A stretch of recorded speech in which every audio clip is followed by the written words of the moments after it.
สบายดีเนาะมื้อนี้พวกเฮาเพจบ้านเฮาเนาะบ้านเฮา Channel เนาะก็มีบทเพลงหนึ่งเนาะที่ทางเพจพวกเฮาได้แต่งขึ้นมาเพื่อจะเป็นกำลังแห่งใจส่งไปให้เนาะพ่อแม่ประชาชน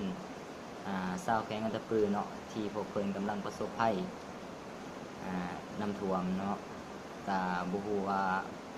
บทเพลงนี้มันสิม่วนส่ำใดเนาะแต่ทางเพจของพวกเฮาก็แม่นได้แต่งออกมาจากใจเนาะเป็นสิ่งน้อยๆที่ทางเพจของพวกเฮาอยากมอบให้เนาะฉะนั้นเชิญทุกคนไปรับฟังเลยเนาะ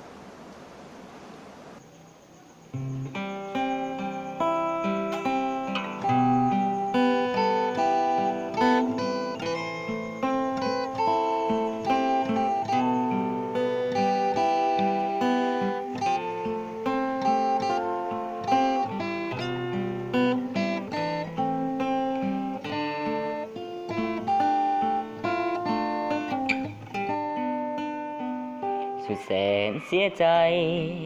และอะไรน้ำเด้อพี่น้องจากน้ำที่มันไหลนองพี่น้องต้องมาสูญเสียครอบครัวพัดพาต้องจากห่างไกลลูกเมียเอื้อยน้องที่เคยขอเคียร์แต่วันนี้บ่มีอีกแล้ว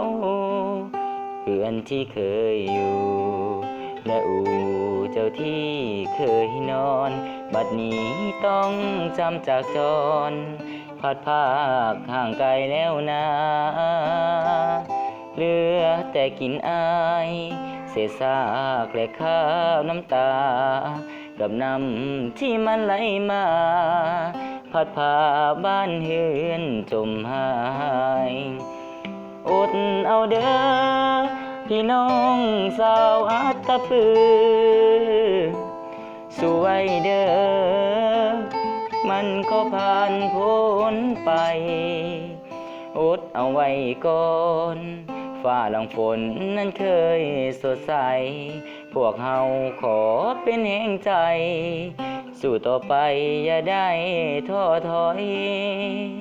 ฝากเพลงนี้ไปส่งแทนใจของประชาชนพี่น้องชาวลาวทุกคนส่งแห่งใจไปอาตะปือขอให้ปลอดภัยสนามใส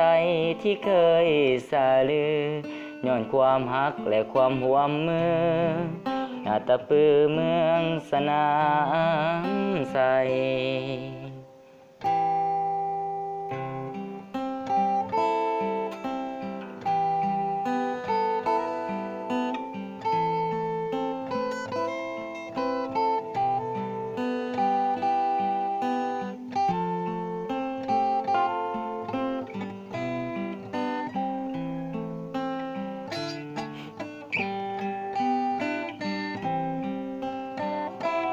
อดเอาเด้อ